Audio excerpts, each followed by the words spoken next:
Assalamualaikum warahmatullahi wabarakatuh. Waalaikumsalam warahmatullahi wabarakatuh. Selamat malam sahabat dan penggemar Aswaja Nesia TV. Kita bertemu kembali di channel ini dalam program Pora atau Podcast Ramadan. Dan malam hari ini kita sudah bersama narasumber undang yaitu Bapak Hamidullah Ita, karena beliau juga sebagai wakil rektor ISNU Temanggung. Selamat malam Pak Ita. Malam-malam sudah buka dan sudah ngopi ya, ini santai. Sudah ada kopi, ada rokok, ada cemilan dan lain-lain lah, komplit. Artinya kita sudah menikmati tadi buka, alhamdulillah. Dan pada malam hari ini kita akan membahas salah satu pembahasan dasar sebenarnya yang jarang diketahui atau jarang dibahas di channel lain tentunya, yaitu tentang Islam. Jadi di muka bumi ini mayoritas umat itu atau orang itu beragama. Nah, kita ini adalah penganut dari agama Islam itu sendiri. Nah, sebenarnya kita menganut dari agama Islam ini ada dasar atau tidak sih? Atau kita belum memiliki keimanan atau kepercayaan yang kuat terkait dengan Islam itu sendiri, sehingga kita hanya ikut-ikutan saja. Nah, kami mohon Pak Ibta untuk menjawab ini, Pak. Jadi bagaimana ini sebenarnya Islam ini posisi kita orang Islam itu seperti apa dalam kacamata ya berbagai aspek lah, monggo Pak Ibta. Ya, yang pertama rata-rata kalau disurvei ya, saya sendiri beragama Islam, memeluk Islam itu karena ayah dan keluarga saya dulu Islam. Ya. Gitu. Sampean juga. Ya, sama saya karena ibu dan ayah saya, mbah-mbah saya Islam. Bisa jadi kalau kita lahir dari rahim non-Islam ya bisa jadi kita non-Islam gitu kan. Nah, ini kan menjadi salah satu pertanyaan, apakah kita pernah mencari bukti ilmiah, bukti yang hak ya atau yang benar tentang keyakinan kita terhadap Islam itu sendiri. Karena yang kita terima secara teori kebenaran itu kan kebenaran korespondensi, artinya kebenaran yang diwariskan oleh orang-orang sebelum kita, dari bapak-bapak kita, mbah-mbah kita dan seterusnya gitu loh. Maka ya tidak ada salahnya sih kita tidak mencari kebenaran, karena urusan agama itu kan keyakinan ya, pahit ya, yang dia itu lebih ke iman, istilahnya aitasdik bil qalbi wa iqrarum bil arkan wa iqrarum bil lisan wa amalum bil arkan. Artinya ada pembenaran dalam hati, ikram bil lisan, pengucapan atau pengikraran dengan lisan, dan pengamalan dengan segenap anggota badan ya, atau dengan kegiatan yang lain. Nah, ini definisi iman. Islam itu sebenarnya ya agama, salah satu agama di Indonesia yang memang dia posisinya itu agama yang langsung dari Allah ya, samawi dia, melalui Nabi Muhammad seperti itu. Nah, kemudian kalau ada pertanyaan kenapa kamu Islam? Nah, ini harus dijawab ya. Sebenarnya kita tidak boleh menjawab secara ideologis atau menjawab ya karena sejak dulu saya Islam dan Islam itu yang paling benar. Iya, semua agama pasti mengaku yang paling benar. Tapi kan punya konsep bukti ilmiah, gampangan jawaban yang sekiranya saintifik gitu lah ya. Bisa diilmiahkan. Sangat bisa, dan Islam itu agama yang sangat ilmiah ya. Nah, jadi kalau jawaban seperti itu kadang urusannya dengan doktrin atau ideologi ya, dengan teks-teks gitu ya. Tetapi akan coba kita urai bahwa Islam itu sebenarnya menjadi agama yang memang dasarnya Al-Quran dan As-Sunnah. Kalau kita rujukannya adalah Al-Quran, di surat Ali Imran ayat 19 kan memang innaddina indallahil Islam ya, bahwa sesungguhnya agama yang diridhoi di sisi Allah ya Islam itu sendiri. Kemudian dilanjutkan surat Ali Imran ayat 85, wa may yabtaghi ghairal islami dinan falyaqbala minhu wa huwa fil akhirati minal khasirin. Artinya barang siapa memeluk agama selain Islam, dia termasuk orang yang rugi dan nanti disasar lah gitu ya, dan rugi gitu. Nah, ini kan dasar teologis, dasar dari kitab suci. Tentu agama lain juga punya kitab suci, dan pasti mereka juga meyakini dan ada teks yang menyebut agama mereka yang paling benar. Jelas itu. Jelas itu. Tetapi dalam konteks ini sebenarnya kita itu memiliki jawaban yang sangat sederhana sebenarnya. Jawabannya apa? Saya contohkan begini. Satu-satunya agama yang memiliki kitab yang nilai sastranya tinggi itu adalah Islam melalui Al-Quran. Dilihat dari sastranya. Artinya bahasanya. Kenapa saya menyebut Al-Quran itu kitab suci? Selain kitab suci juga di situ bahasanya itu dalam konteks sastra. Karena bahasa Al-Quran itu sangat mengandung nilai puitik, nilai sastra yang sangat tinggi. Contoh saja beberapa surat itu mudah dihafal gitu loh. Qul huwallahu ahad, Allahus samad, lam yalid wa lam yulad wa lam yakul lahu kufuwan ahad. Nah, ini kan model rima dalam puisi yang sangat mudah secara intonasi, aksentuasi pendengaran pun enak, at gitu loh. Banyak ya. Nah, itu hampir semuanya seperti itu. Lah, inilah salah satu bukti bahwa nilai sastra Al-Qur'an itu sangat tinggi. Kenapa demikian? Jadi zaman dulu itu orang-orang Arab primitif itu kan memang menyukai sastra ya. Dan di sana budaya sastra itu sangat tinggi. Kemudian Allah menurunkan Al-Quran ya sesuai dengan kondisi masyarakat Arab. Maka dengan tingkat sastra yang tinggi itulah Al-Quran itu bisa diterima sebenarnya. Dan kita bisa melihat bahwa Al-Quran yang dibawakan oleh malaikat Jibril dari Allah kepada Muhammad SAW itu bukanlah hawa nafsu, tetapi wahyu. Yang tikuanil hawa in huwa ila wahyu yuha itu sebenarnya. Nah, artinya ini salah satu bukti ilmiah bahwa Al-Quran dari kacamata ilmu sastra atau sastra itu sendiri itu paling tinggi. Ya. Kitab mana yang mampu melebihi sastra Al-Quran? Atau karya sastra mana? Saya contohkan gitu aja. Nggak ada yang mampu menandingi. Itu yang pertama. Yang kedua adalah, ini hasil diskusi dengan para hafidhul Quran teman-teman saya ya, bahwa Al-Quran itu salah satu kitab yang paling mudah dihafal.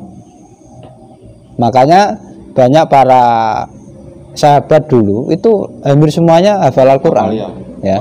Untuk menjaga hafalan juga sangat ketat gitu ya. Belum ada buku. Nah, sampai sekarang anak kecil usia 2 tahun atau ya usia SD lah, contoh saja 6 sampai 12 tahun itu banyak yang hafal Al-Quran. Dan coba kita menghafalkan Al-Quran dengan menghafalkan Undang-Undang 1945, lebih gampang mana ayo? Pasti lebih gampang Al-Quran. Bahkan tidak hanya umat Islam, banyak umat non-Islam itu menghafalkan Al-Quran. Kita ingat Christian Senok Horjonje itu juga hafal Al-Quran, padahal dia bukan Islam. Nah, artinya Islam Al-Quran ini salah satu kitab yang mudah dihafal tidak hanya bagi pemeluknya tapi juga umat lain. Dan di beberapa berita kemarin ya saya membaca ternyata Al-Quran ini dipelajari banyak umat non-Islam. Nah, artinya ini kan bukti ilmiah bahwa Al-Quran itu kitab yang mudah diterima, yang itu menjadi salah satu dasar orang Islam. Nah, ini membuktikan bahwa kita harus yakin bahwa agama Islam itu agama yang paling hak gitu ya, karena dari bukti ilmiahnya saja kitab sucinya itu kitab yang mudah dihafal dan nilai sastranya tinggi. Jadi dua jawaban ini sebenarnya sudah sangat ilmiah gitu ya. Nah, gampangnya ginilah, nyuwun sewu ya ini. Anda kalau pernah baca Bible atau ya kitab Injil itu lebih mudah mana dihafal dengan menghafal Al-Quran. Saya yakin lebih mudah menghafal Al-Quran. Nah, ini saya tidak membandingkan, ini contoh saja ya.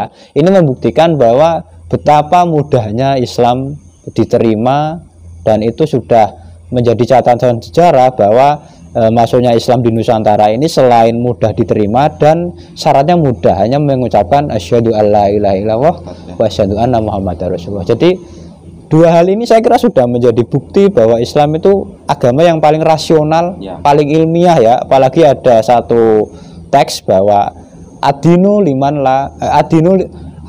akal la adinu liman la akalalah, bahwa agama ini adalah persoalan akal dan tidak beragama bagi orang yang tidak menggunakan akalnya. Salah satunya kita melakukan interpretasi ilmiah bahwa Al-Quran sebagai sumber Islam itu ternyata ilmiah sekali. Jadi saya kira itu ya, ini dua jawaban yang saya kira mudah untuk diterima semuanya itu ya. Sangat membantu mungkin untuk kita yang memang jika ditanya kenapa Islam ya hanya turunan, mungkin dengan pemahaman ini nanti ya setidaknya itu lebih mudah. Dan begini, saya yakin kalau ibarat iklan agama-agama lain termasuk Islam itu yang mengaku paling benar. Ya. Saya contoh lah iklan kopi misalnya. Semua mengaku nomor semua satu. mengaku nomor satu. Sampo semuanya terbaik membunuh ketombe. Tapi kan harus ada bukti ilmiah dong gitu loh. Nah bukti ilmiahnya tadi dua itu saya kira sudah cukup untuk menjawab itu ya. Namun gini Pak, saya muncul pertanyaan. Oke, kita bisa membuktikan ilmiah dan dengan pemahaman tersebut menjadi meningkat. Oh, kita Islamnya jadi lebih percaya diri atau lebih yakin lah ya. Istilahnya seperti itu. Kira-kira ini Pak, ketika dulu Al-Quran ini pertama kali turun diwahyukan kepada Nabi Muhammad, bagaimana orang dulu yang dia tidak ada turunan, artinya masuk generasi awal lah, Islam harus percaya itu. Dulu sulitnya seperti apa kira-kira? Ya begini, sejak Nabi Muhammad menerima wahyu pertama ya, surat Al-Alaq itu kan banyak orang yang tidak percaya dengan Muhammad, bahwa Muhammad itu kahin, majnun atau penyihir ya. Masa keturunan Abdullah kok jadi nabi. Orang-orang kafir Quraisy saat itu tidak percaya. Tetapi dari beberapa orang yang memang disebut as-sabiqunal awwalun, kelompok orang pertama yang masuk Islam itu adalah orang yang menggunakan akal sehat juga. Dalam arti Muhammad menerima wahyu ini benar, Muhammad itu nabi, dan dibuktikan dengan berbagai hal ya, termasuk salah satunya cerita kita masih ingat ya, salah satu kalau nggak salah pendeta ya yang tahu tanda-tanda kenabian Nabi kan. Jadi orang non-Islam saja saat itu, pendeta itu siapa namanya saya lupa ya, itu mengetahui bahwa Nabi itu adalah akan menjadi Rasul gitu loh ya. Tapi kan tidak semua orang memiliki kemampuan seperti itulah. Orang yang saat itu percaya kepada Nabi karena misinya Nabi itu memang untuk kemanusiaan. Artinya memang untuk rahmatan lil alamin. Ini orang tersebut berarti kan menjadi bukti ilmiah juga ya? Iya. Dan itu kan objektif karena di luar dia tidak Islam gitu loh. Dan dia tidak Islam. Nah, saya kira cerita ini cerita klasik ini sudah banyak termasyhur gitu loh. Dan saya kira saat itu tidak benar ya ketika umat Islam itu mengajarkan atau menyebarkan agama dengan kekerasan. Saya kira ini tidak benar karena memang kondisi saat itu mengharuskan Nabi itu melawan ya, bukan menjajah ya. Beda ya, kan mempertahankan diri dari perlawanan ataupun serangan-serangan para kafir Quraisy saat itu. Jadi saya kira dengan prinsip rahmatan lil alamin inilah sebenarnya Islam itu dapat diterima, dan sudah dibuktikan oleh satu pendeta yang itu bilang kepada Abi Thalib bahwa ponakanmu besok jadi nabi, dan itu cerita yang sudah termasyhur saya kira. Oke, terima kasih Pak atas pencerahannya dengan pembahasan kali ini. Mungkin pembahasan ini belum banyak Pak di channel-channel yang lain, karena saya yakin dengan adanya pembahasan ini nanti dari sahabat-sahabat atau penggemar Aswajanesia juga makin paham juga kaitannya. Oh, kita lebih imannya semakin meningkat untuk masuk Islam, tidak hanya ya kan ini mungkin Islam pendekatan bagi orang-orang yang katakanlah Mu'tazilah ya, yang hanya menggunakan akal sehat ya. Dan saya kira kalau kita melihat debat-debat para orang yang ahli Quran dengan non muslim itu kan banyak ya, dan ternyata bukti-bukti di Al-Quran itu lebih otentik, lebih ilmiah gitu loh. Jadi ini saya kira bukan kepakaran saya untuk menjawab bukti-bukti ataupun debat perbedaan mana yang benar mana yang salah antara satu kitab dengan kitab yang lain. Tetapi dari video-video atau keterangan-keterangan yang sudah ada di video-video itu di YouTube misalnya atau di televisi itu kan membuktikan bahwa Islam itu ya sebenarnya ya lu wala yula alai, gampangnya gitu. Itu saya kira sederhananya seperti itu ya. Oke. Terima kasih Pak atas penjelasannya. Oke, sahabat Aswajanesia, mungkin kita cukupkan ya pembahasan kali ini kaitannya dengan keislaman. Semoga kita menjadi tambah yakin dengan agama yang kita anuti sekarang, yaitu agama Islam. Nah, semoga di Ramadan ini kita mendapatkan berkah sampai akhir nanti, di akhir bulan Ramadan. Terima kasih, saya Eri. Wallahu muwaffiq ila aqwamit thoriq. Wassalamualaikum warahmatullahi wabarakatuh. Waalaikumsalam warahmatullahi wabarakatuh.